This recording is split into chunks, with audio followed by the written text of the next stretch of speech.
Hello, friends, and welcome back to the Point of a Books podcast. I am LaShawn, your host, and we are halfway through the month.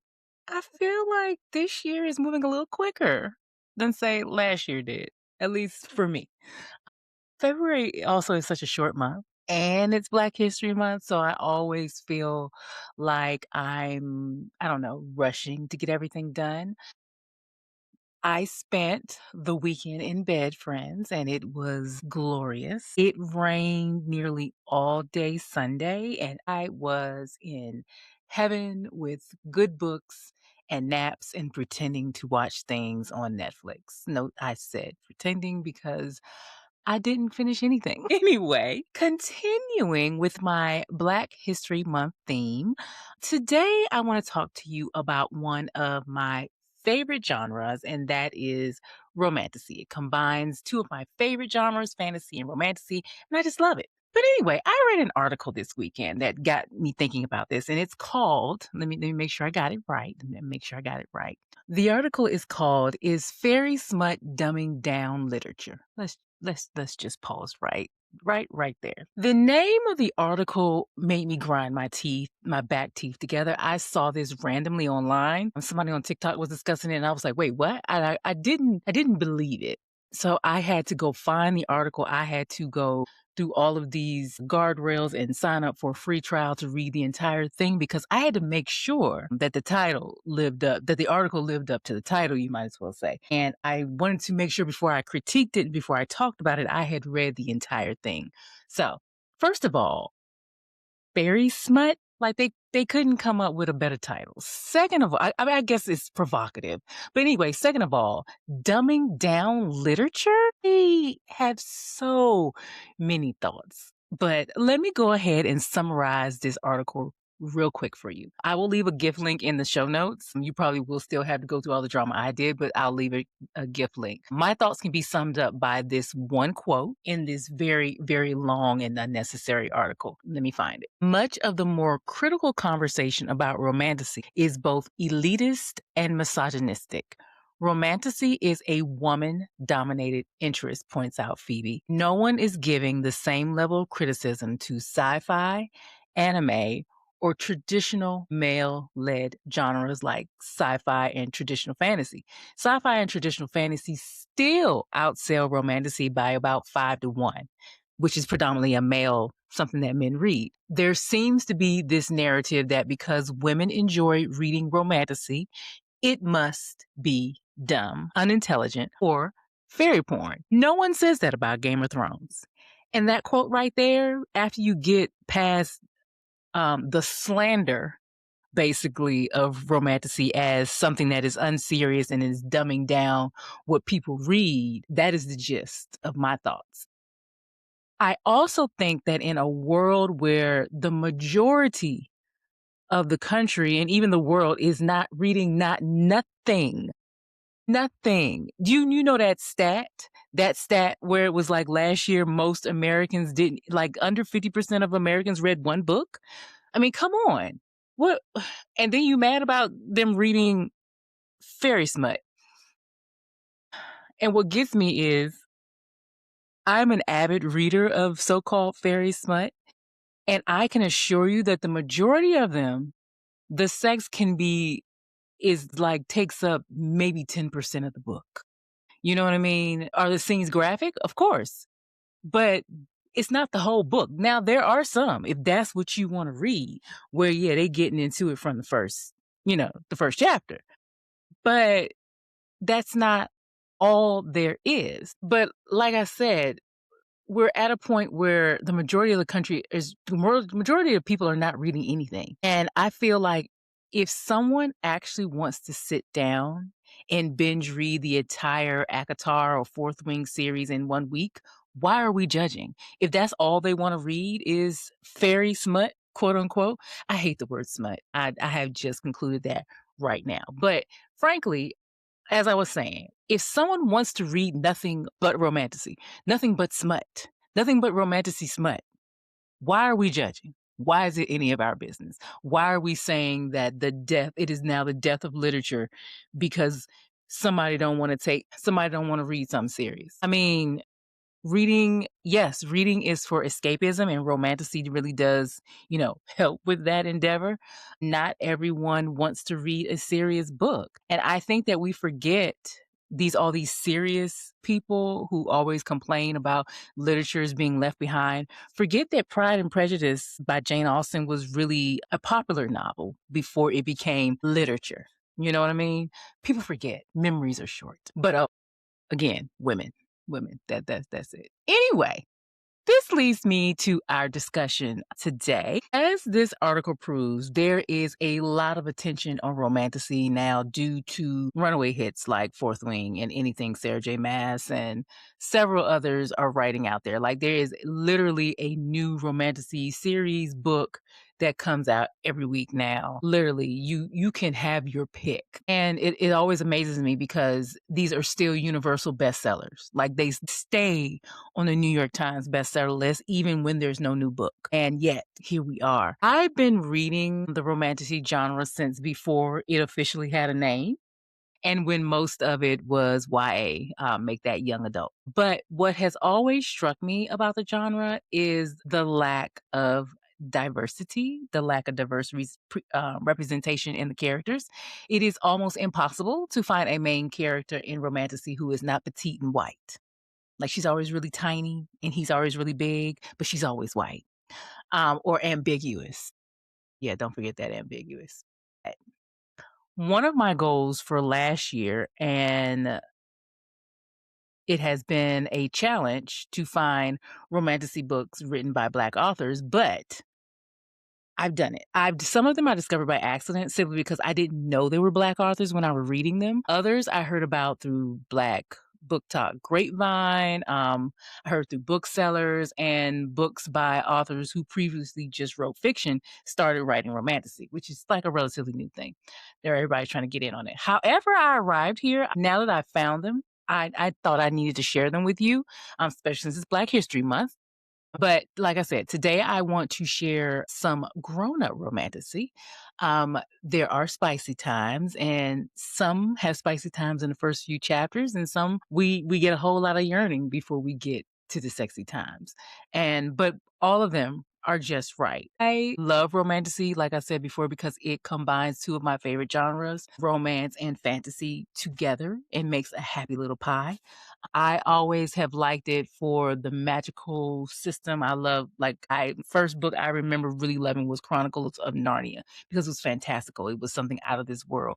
Star Wars. I like fantasy. I like other worlds and I like romance novels. And so the two together, I've always been like, this is like perfection. So since it is Black History Month, and I feel like we out there, we are writing these books too, but no one knows. I feel like it is my duty to let y'all know. So here we go. Let's talk. I've got 6. Do I have 6? Yes, I have 6 books that I want to talk about today. And I hope that you hear something that you want to go ahead and read. All right. First book is Lore of the Wilds by Annalee Sabrina. I think that's how you say her last name. Hey, let me see.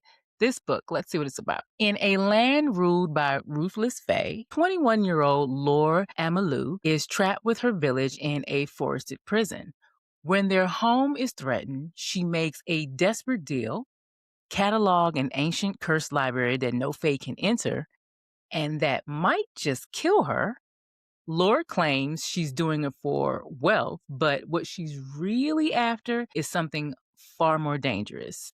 Magic of her own. Now she must navigate a hostile world with the help of 2 very different, very attractive fae males. But as undeniable chemistry ignites, Lore risks losing not only just her life, but her heart to the very creatures she can never trust.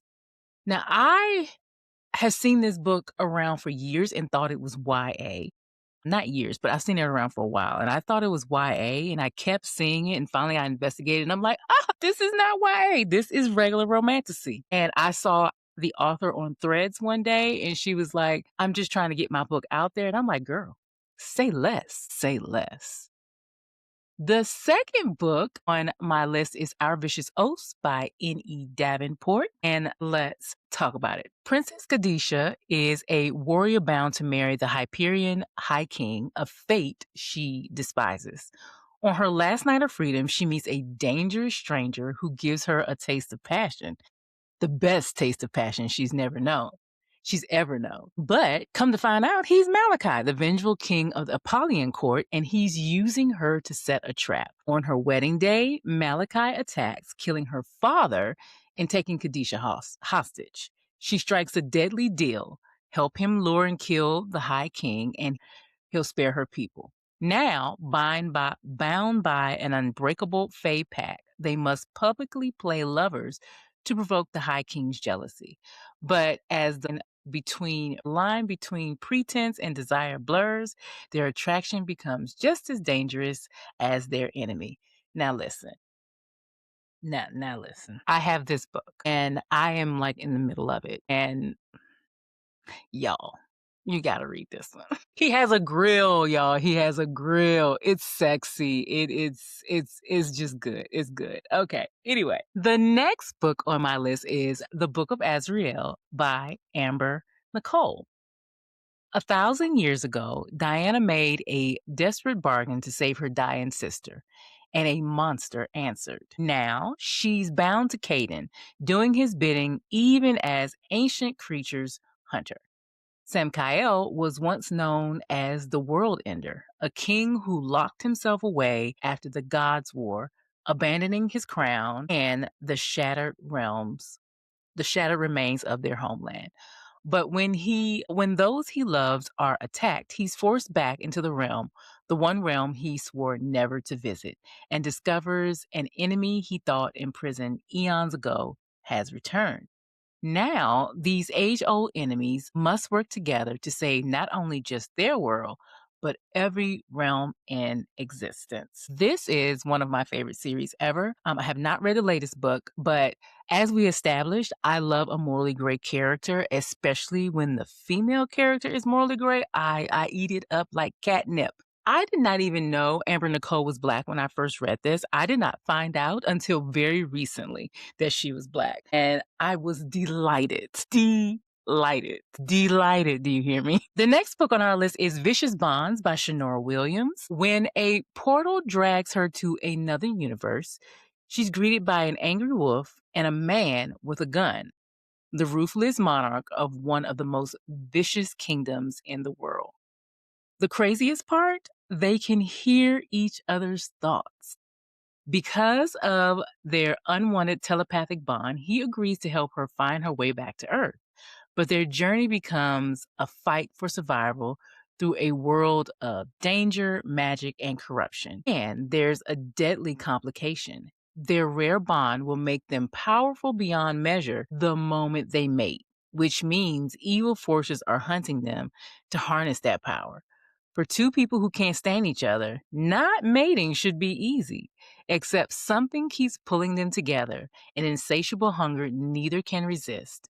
Now they face an impossible choice: part ways with broken hearts and live, or sear their bond and risk losing everything. I am on book 2 of this series. I think it's a 3-book series, but I'm on book 2.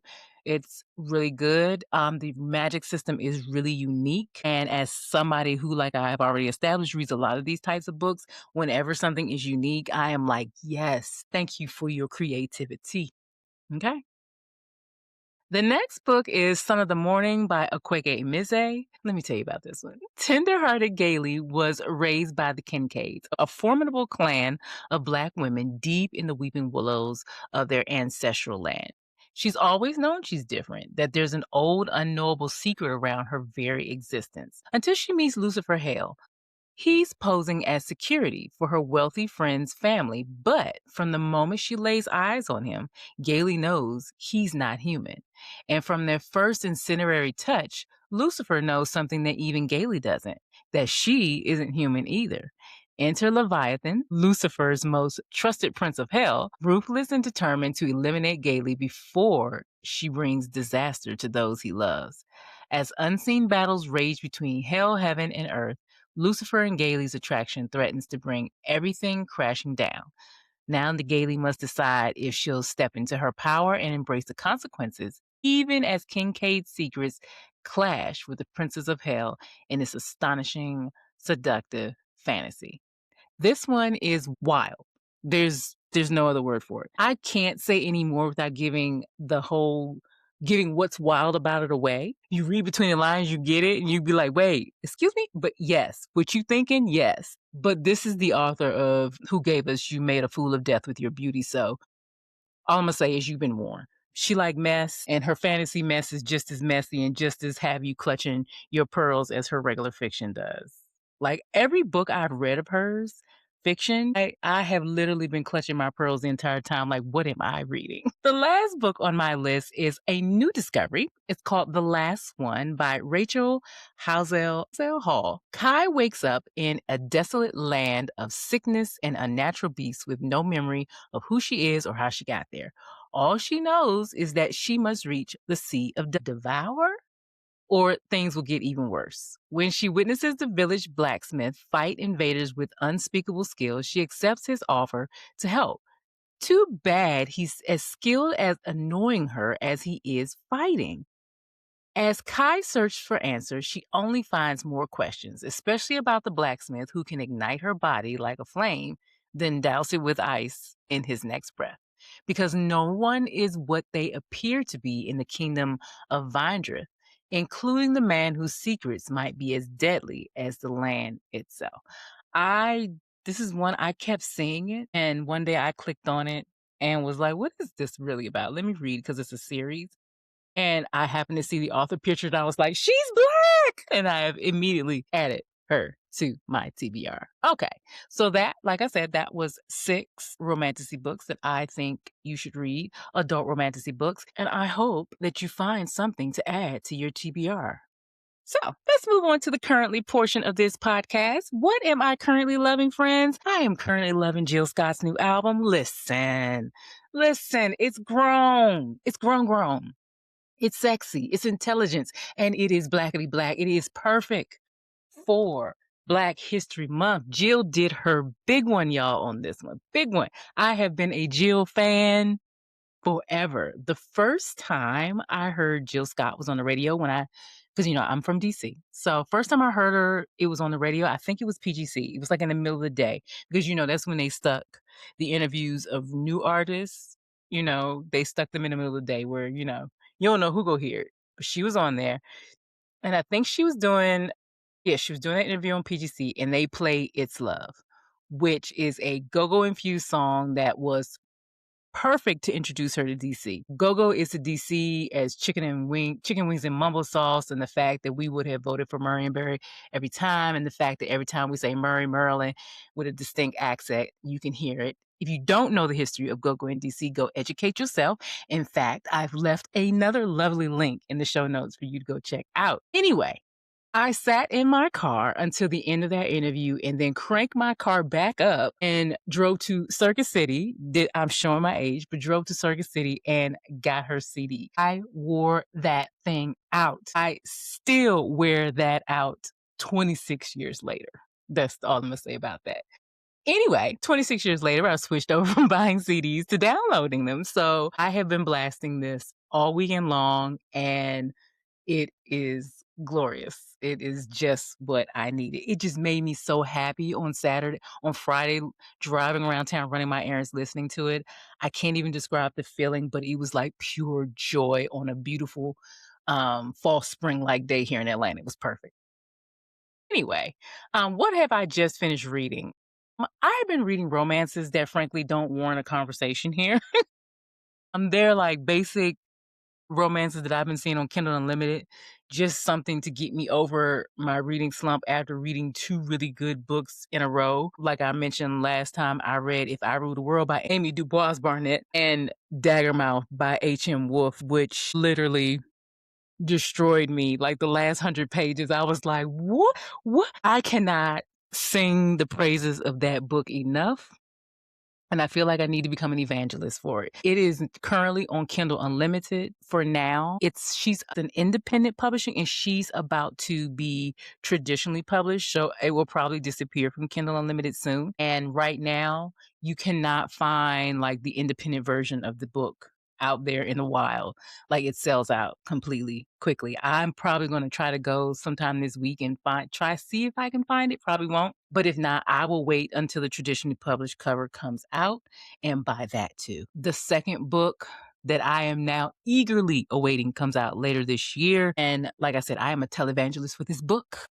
Read it, read it, and read it. But anyway, I think I'm ready to move on to something new now because I had to read like mindless stuff to get over that. So let's talk about what I'm currently reading. If you're new here, I usually have 3 books going at once. I usually have a Kindle book, I usually have a physical book, and I usually have an audio book. So let's talk about what those books are that I'm going. On my Kindle, I'm currently reading Kin by Taryara. I have an advanced copy, and I waited specifically until the 2 weeks before to start reading it so it will be fresh so I can talk about it next week. The book comes out next Tuesday, like I said, and just go read the description for it. I've started it. It's good. I'm intrigued. I'm curious, which is always a good thing. For my physical book, we are reading Sula for my book club, the Pornable Books Book Club. It is the second book. Remember, we are reading Toni Morrison this year, and this is the second book that we are tackling. It is a story of friendship, and it's a story of friendship. Yeah. Yeah, I'll say that. It's the story of friendship. I don't want to give too much of it away, but I still say it is one of her. I feel like we're starting with her easier books because we read Bluest Eye last month, and Sula this month. It's not easier for the content, but they're just easier to read and easier to understand. You might want to say. Next month, we're going on the Song of Solomon. And it's like it drops off a cliff. After this month, we're dropping off a cliff. But anyway, we are reading Sula for book club. So that is my physical book. And for my audiobook, I finally started Brimstone by Callie Hart, which I've had for 3 months. I just was not in the mood to start it. I don't know why. It just didn't appeal to me. And finally, I was like, I'm tired of just seeing this book here. I gotta read it and get it over with. I heard bad things, but I am reserving judgment until I actually read the book. I would probably tandem read it because I do have the physical copy of this too, but I will let you know when I get to the end of that what I think because, the first book was one of my favorite books the year it came out. Anyway, that is all I have for today. As always, if you have enjoyed listening, I'd love it if you would follow me on Apple Podcasts or your favorite podcast platform. And if you have a minute, please think about leaving a review on Apple Podcasts or sharing the podcast on social media. It helps us grow and find other bookish friends. If you'd like to connect with me, you can email me at pornoverbookspod@gmail.com. And you can also connect with me over on my Instagram, which is at LaShawn Wiltz. And I am the same name over on TikTok, even though I don't really be over there. But I am doing a series this month on social media about 28 books by Black authors for the month of Black History Month. So if you like to follow along, you can go back and you can see them all because they're all there. That's all I'm doing this month. That's all I'm doing. Because the people need to know. They always talk about they want to read diverse, so I'm trying to help. Anyway, thanks again for listening. I will talk to you later, friends. Bye-bye.